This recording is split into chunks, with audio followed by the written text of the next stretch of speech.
into more of Tom Brady's offense, but Tom Brady not with Bill Belichick anymore. Now he sees not how the other half lives, how everyone who ever lived except for him lives. He doesn't have no one's perfect, but Belichick makes fewer mistakes than anyone else. He lets the other team beat themselves, right?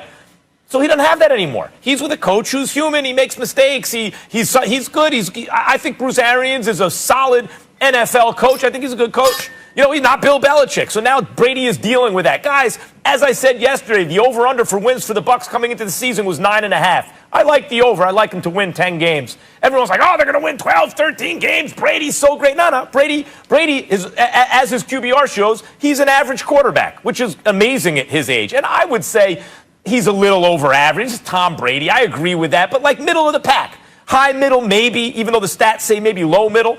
But that's what he is. And he's got weapons everywhere, but it's not a perfect fit. And he's learning the system, and he's doing it at a time when he's 43 years old. So if you like them for 10 wins, right now they're 7-5, guys. They're going to win 3 of their last 4 games, right? Something like that. They're going to be 10 or whatever. They're going to be 10-6 at the end of the season. That's what they were supposed to be. So for all the, even Bruce Arians is like, hey, it's a work in progress. Brady's doing fine. He's calling the plays. We're figuring it out. He's getting better. This is what they are. This is what you thought they'd be before the season started. Well, first of all, I had them going 11-5 this season. I had them losing the division to the Saints, which was probably at 12-4, if I remember correctly. That's what my thought process was. But I'm going to sit up there and look at Arians. I'm not absolving Brady. I'm just looking at Arians just as significantly, if not even more. We have periodically pointed to this, things they've done schematically. We've had a problem with it. Yeah, no risk it, no biscuit. But you have Tom Brady. You got to meet him somewhere in the middle. And if Dinkin and Duncan is the way to go, and that's what rode him to 6 Super Bowl titles and 9 Super Bowl appearances, and you're Bruce Arians, if you never had one on your resume as a head football coach, it might behoove you to listen to this dude and kind of do what he wants to do, particularly when you have the requisite weapons available to you.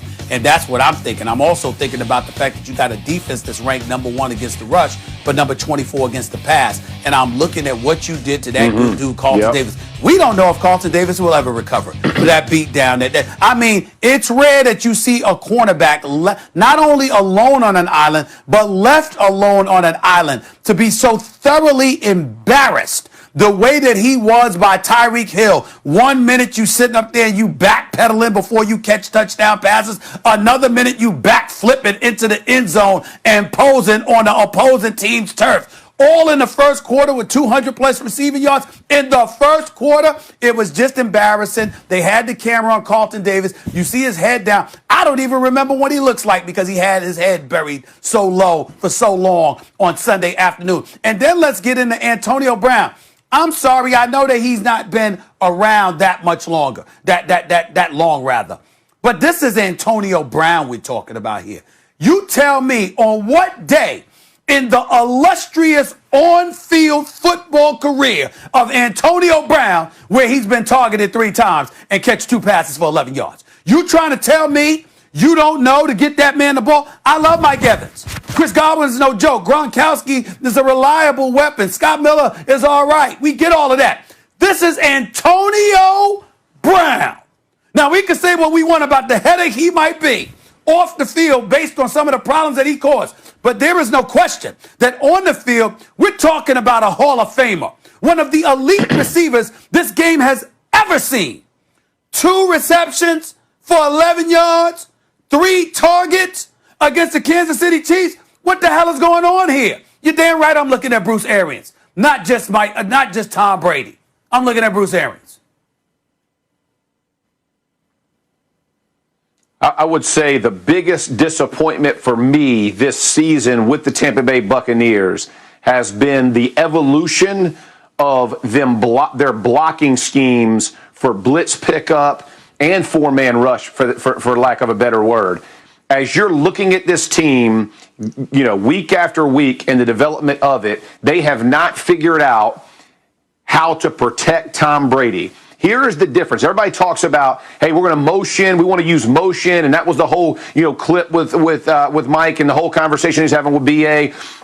about how much motion does he want. I played on an offense that was static. We did not motion. And why didn't we motion? Because we wanted to know where everybody was, where their alignment was, because that told you so much about who could blitz, who was in danger, who was going to try to trap who. All of those keys. You could use voice inflection on the snap count to get guys to tip. Again, all of those things with the Colts and Peyton Manning, and Brady has done that for his entire career. Because the bottom line is, every defensive coordinator understands Tom Brady's going to be 4 yards or 5 yards behind the center at the end of every play, because that's where he does his best work, right? He's not going to roll out. So all the motioning, all the jet motion, all that stuff, all that tells you is zone or man, and all it can do is ultimately confuse where the back's going and which guy is hot. If you're playing Evans at a different position, Brown at a different position, Godwin at a different position, the 2 tight end package, all those things, it becomes more complicated to tell guys where to block and who they're responsible for. So they're trying to make it simple.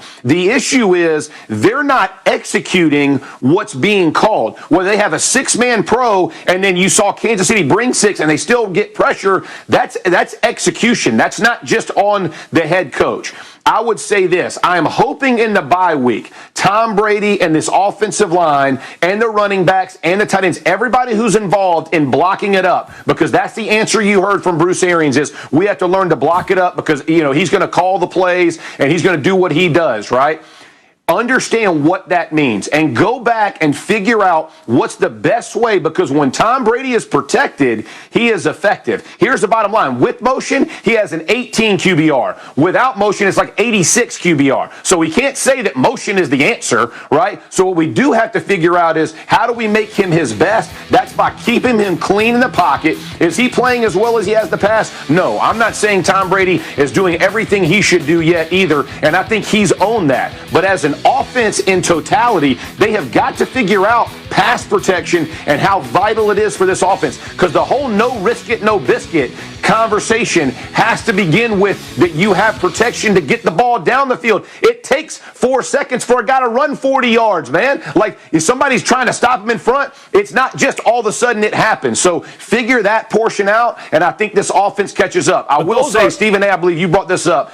Their pass defense has been poor, and not just because of Hill torching them. They've got to figure that part out, man. This defense is too good to give up that kind of yards and letting teams convert on them, which again keeps their offense on the sideline.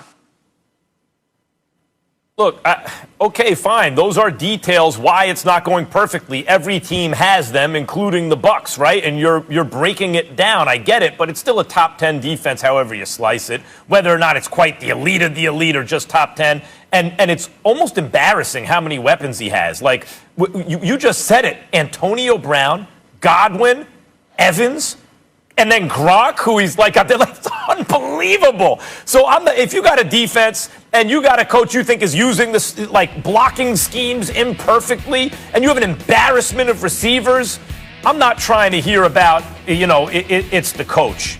It's as much the quarterback as the coach. It's just when we say it's, what's the it's we're referring to? That they're 7-5? That they're going to wind up with 10 wins? Guys, I'm just pointing out, that's what they were supposed to do. Okay, Stephen A., if you say, you like them for 11, all right, you get a whistle here, a call there, a play here, a PI there. That could be the difference between 10 or 11.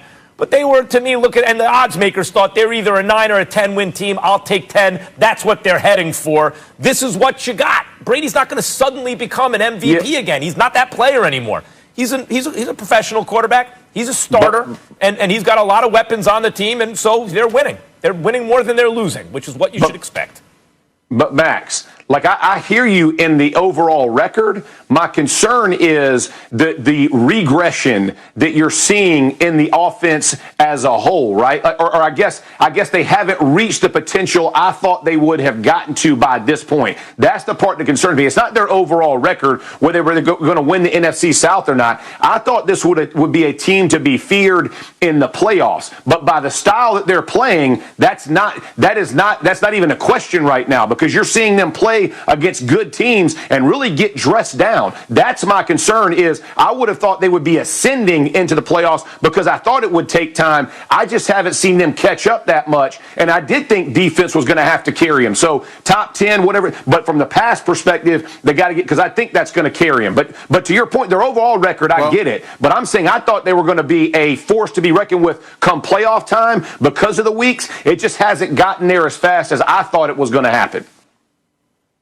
Well, Jeff, this is the thing, and like you brought up blocking, which obviously you would know like the back of your hand. And the bottom line is this: you're talking about blitz packages, in terms of picking up blitzes and things of that nature. Your running backs blocking for you. You making sure to assist in the level of protection that you might need, because Tom Brady is 43 years of age, and even when he was in his 30s and his 20s, he wasn't mobile. So you damn sure know he's not mobile now. I think the reason why I keep bringing up Arians is because he is a respected coach. We all respect him. We respect the job he did in Indy. We respect the job he did in Arizona. We understand it, and we love his personality. The flip side to it is this: when we look at who Tom Brady played for the first 19 years or so of his career, it was a guy in Bill Belichick that kept the mistakes at a minimum and camouflaged the deficiencies.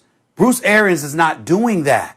So we can look at Tom Brady, but ultimately, if we're going to compare Tom Brady to who he once was, why don't we get to compare Bruce Arians to who Tom Brady once had?